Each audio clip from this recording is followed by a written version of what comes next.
it opens a few years hence when robots are more common than they are now, but without the robots being terribly much more advanced than we already have, right? Yeah, Robopocalypse is set in a real near-term future. So, you know, you look at, like, Google has these cars that are driving around without drivers, and everybody's seen Asimo and domestic robots that can kind of walk around, but they're slow and goofy and not very strong. And of course, everybody's familiar with all the military robots that are out there flying around in the skies and the guns and things like that. So yeah, those are the robots that populate this world.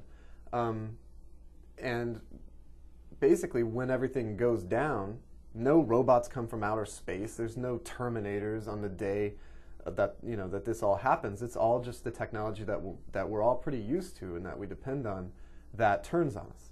It's a super fundamental theme that all humans have dealt with all the way back to, I would imagine that one of the most basic places this theme comes from is, you know, Adam and Eve taking a bite of that apple.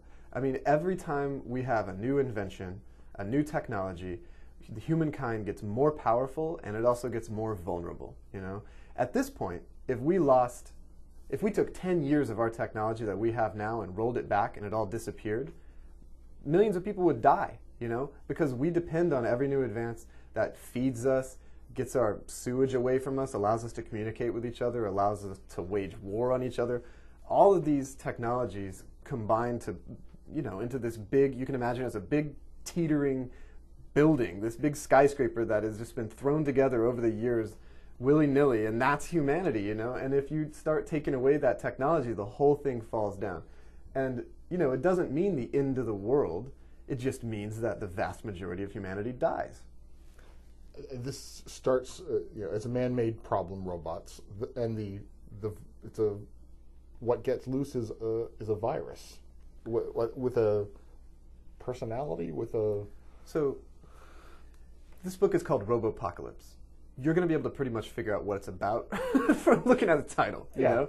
And that's the beauty of it. I mean, it's the beauty and the horror of this book. It's the risk, you know, and the reward is that people automatically know this, and then some people are going to say, well, that's derivative, automatically. I've already seen Terminator.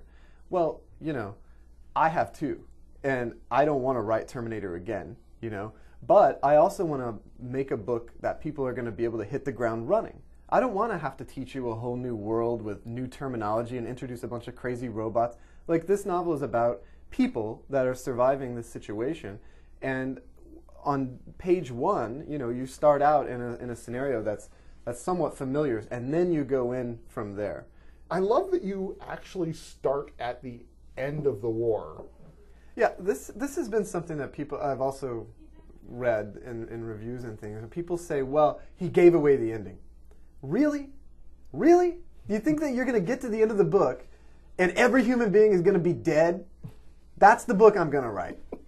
I gave away the ending. The reason I don't give away the ending starting at the end is because over the course of this book, you're going to get to know these characters and you're going to care about whether they live or die.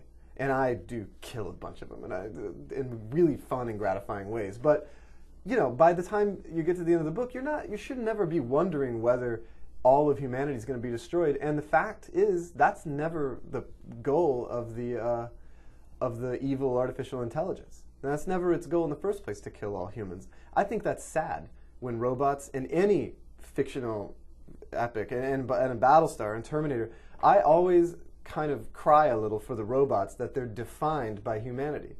You know, they're either defined by their love of it or by their hate of it, and that's just narcissism from humans.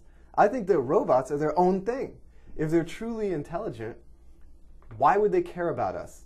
And if they would care about us, why would they be consumed with caring about us?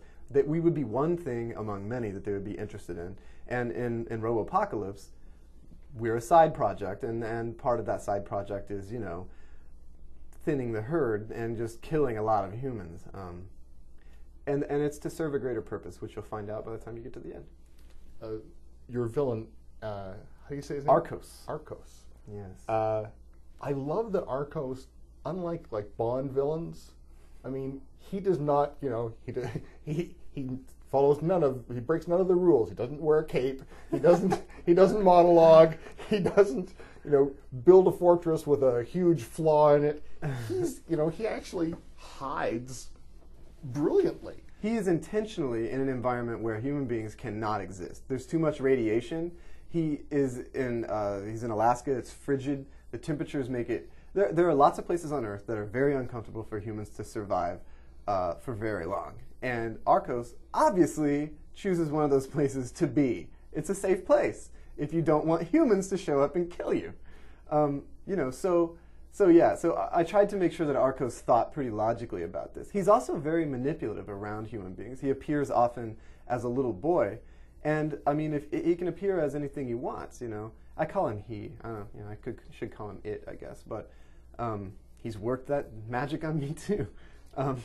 So Arcos is just this really manipulative Hannibal Lecter style villain that's really, really, really smart, and that's kind of hard to write, really, because he's a post-singularity entity, and therefore he's pretty much omniscient compared to a human being.